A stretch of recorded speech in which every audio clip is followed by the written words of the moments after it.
ਐਵੇਂ ਕਿਸੇ ਦੇ ਮਗਰ ਲੱਗ ਕੇ ਤੇ ਆਪਣਾ ਕੰਮ ਖਰਾਬ ਨਾ ਕਰ। ਆ ਪਲੰਬਰਾਂ ਸ਼ਰਮਰਾਂ ਦੇ ਰਮਜ਼ਾਨ ਸ਼ਰੀਫ ਚ ਸ਼ਤਾਨ ਆ। ਵੈਸੇ ਅਸੀਂ ਪਹਿਲੀ ਵਾਰੀ ਵੇਖਿਆ ਵੀ ਐਤਕੀ ਮਿਲਾਦ ਸ਼ਰੀਫ ਦੇ ਚੰਨ ਤੇ ਵੀ ਇੱਕ ਸ਼ਤਾਨ ਕੈਦ ਹੋ ਗਿਆ।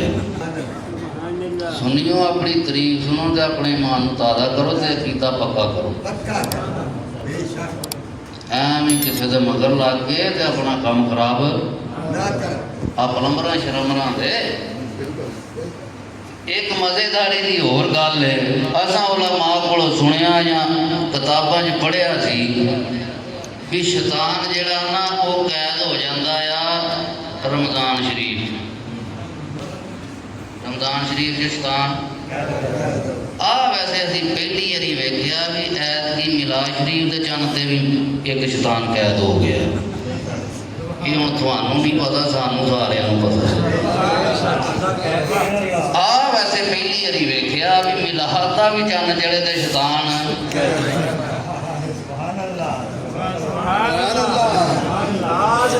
ਮੈਂ ਦੱਸ ਦਿਆਂਗਾ ਭਾਈ ਰਾਜਦਾਰੇ ਖਤਮੇ ਨਬੂਵਤ, ਰਾਜਦਾਰੇ ਖਤਮੇ ਨਬੂਵਤ।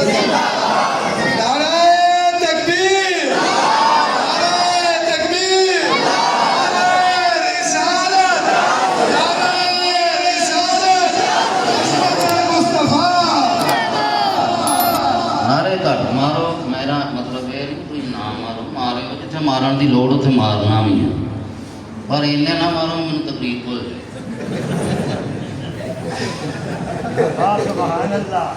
ਇਹ ਜਿੰਨੇ ਆ ਸਾਡੀ ਨੌਜਵਾਨ ਨਸਲ ਨੂੰ ਗਮਰਾਹ ਕੀਤਾ ਇਹਨਾਂ ਤੇ ਬੜੀ ਲੱਟੂ ਹੋਈ ਸੀ। ਜਿਹੜਾ ਆਂਦਾ ਸੀ ਨਾ ਮਾਂ ਪਿਓ ਕੁਛ ਹੈ, ਜਿਹੜਾ ਨਾ ਆਂਦਾ ਸੀ ਨਾ ਬਾਬੇ ਕੁਛ ਹੈ। ਉਹ ਮਿਲਾਦ ਵਾਲੇ ਆਕਾ ਦੇ ਮਤਲਬ ਜਦੋਂ ਗੱਲ ਕੀਤੀ ਇਹਨਾਂ ਤੇ ਸਾਈਆਂ ਫਿਰ ਚੁੱਕ ਕੇ ਤੇ ਮਾਰਿਆ ਅੰਦਰ। ਤੂੰ ਏਡਾ ਹੀ ਵੱਧ ਗਿਆ ਆ ਵੀ ਨਬੀ ਨੂੰ ਵੀ ਨਹੀਂ ਬਣਾਉਣ ਡਿਆ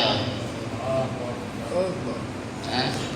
ਉਹ ਪਹਿਲੀ ਜਿਹੜਾ ਯਾਨੀ ਇਹ ਪਹਿਲੀ ਵਾਰੀ ਵੇਖਿਆ ਵੀ ਮਿਲਾਦ ਦਾ ਵੀ ਚੰਨ ਚੜੇ ਤੇ ਸ਼ੈਤਾਨ ਇਹੋ ਜਿਹੇ ਕੈਦ ਹੋ ਜਾਂਦੇ।